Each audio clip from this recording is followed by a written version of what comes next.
20대 대선을 앞두고 좌파 정권의 실정을 뼈저리게 느낀 한국민들이 더 이상 좌파 정권의 연장을 용납해서는 안 된다는 공감대가 형성되며 우파의 결집으로 정권 교체의 필요성이 대두된 가운데 국민의당 안철수 후보의 윤석열 국민의힘 후보와의 단일화 제의는 정권 교체의 희망적 청신호로 부각이 됐었다.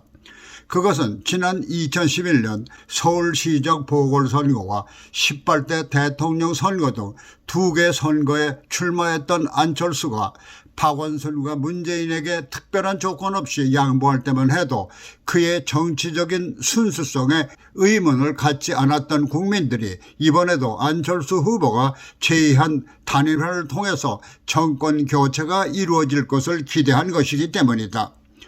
그래서 원로 정치인이나 유명 학자들까지 정권 교체의 필요성을 강조하는 시점에서 안철수의 단일화 제의는 한국의 미래에 희망적인 메시지임에 틀림이 없었다.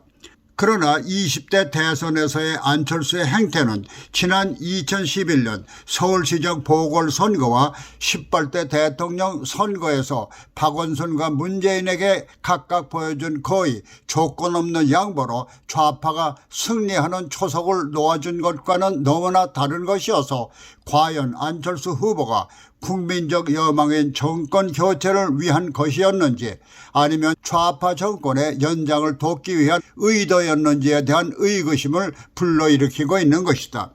그것은 상대편에서 거의 받아들이기 힘든 여론조사에 의한 단일화라는 조건을 배수진으로 치고 아니면 말고식으로 밀고 나가며 상대편의 의도는 파악하기도 전에 싫으면 그만둬 하는 식으로 자신이 제기했던 단일화를 자신만의 고집으로 깨버렸기 때문이다.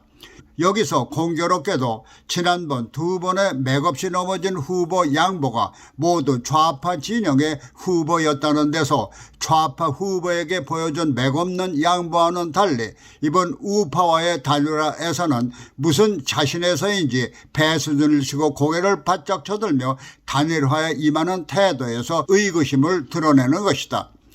그래서 이번 단일화 제의가 국민적 여망 때문이 아니라 바로 좌파 정권의 연장을 위해서 자신이 먼저 단일화를 띄워놓고 자신이 단일화를 뒤엎어버리는 쇼를 통해서 좌파 정권 연장을 위한 제스처가 아니었나 하는 의구심을 일으키게 하는 것이다.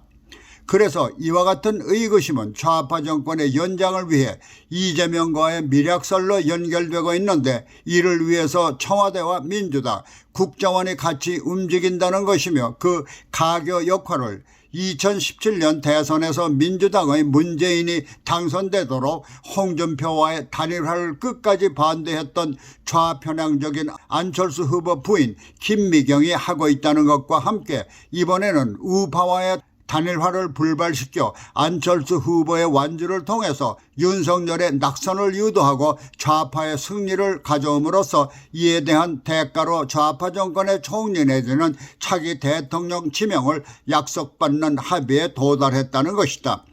이와 같은 내용들은 안철수 후보가 지난 2011년과 2012년에 좌파 후보를 위한 맥없는 포기와는 달리 합의를 위한 상대방의 의도에도 귀를 기울이며 합의점을 찾는 대신 요지부동의 배수진을 쳐놓고 단일화를 일방적으로 깨는 데에서 안철수 후보가 좌파의 승리를 통한 정권 연장을 돕는 것이 아닌가라는 의구심의 신빙성을 느끼게 하는 것이다. 그렇다면 안철수는 그동안 정치인 이전에 쌓아놓은 명예는 물론 국가를 또 한 번 망가뜨리는 배신자로 기록될 것이다.